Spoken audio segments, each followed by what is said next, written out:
Hello everyone. तो आइए जानते हैं खेसारी लाल यादव जी के गाना अभी कितने ट्रेंडिंग में है। और कल जो गाना रिलीज हुआ था टी सीरीज से, उसने तो रिकॉर्ड ही बना दिया, जिसका टाइटल है जून में।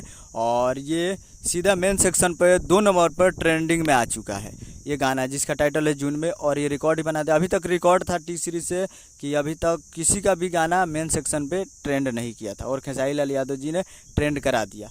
तो ट्रेंडिंग स्टार खेसारी लाल यादव जी का भी 6 गाने ट्रेंडिंग में है, जो कि आपको स्क्रीन के ऊपर दिखाई दे रहा है। जो कि पहला है मुरब्बा, जो कि 10 मिलियन हो चुका है, और ये 4 नंबर पर ट्रेंडिंग फॉर म्यूजिक पर ट्रेंड कर रहा है। और इसे सुनना चाहते हैं तो आप लोग जाइए और जाकर सुनिए सारेगामा हम भोजपुरी यूट्यूब चैनल पे।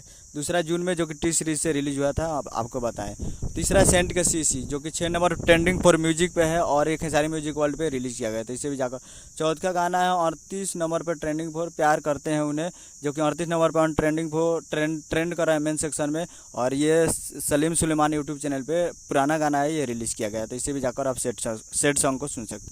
और पांचवा है बौरा पिया, जो कि 11 नंबर पर ट्रेंडिंग फॉर म्यूजिक पे है, और ये खेसारी म्यूजिक वर्ल्ड पे रिलीज़ किया गया है। और छठा है तबला, जो कि पुराना गाना है, और ये लाइरिक्स में रिलीज़ किया गया था, जो कि 23 नंबर ट्रेंडिंग फॉर म्यूजिक पे ट्रेंड कर रहा है। 1 मिलियन व्यूज हो चुका है, और साथ में ज़बरदस्त रिस्पांस मिल रहा है तबला को भी। तो ये 6 गानों को आप ट्रेंडिंग में जाकर सुन सकते हैं, जिसमें से 2 गाना अभी मेन ट्रेंडिंग पेज पे है, तो आप लोग जाकर देख सकते हैं। तो यही अपडेट था। उम्मीद करूँ कि आपको अपडेट पसंद आया, तो चैनल को सब्सक्राइब, बेल आइकन प्रेस करें, ताकि ऐसे खेसारी लाल यादव जी के लेटेस्ट मिलते हैं। मिलते हैं अगले वीडियो में, तब तक के लिए जय हिंद, जय भोजपुरी।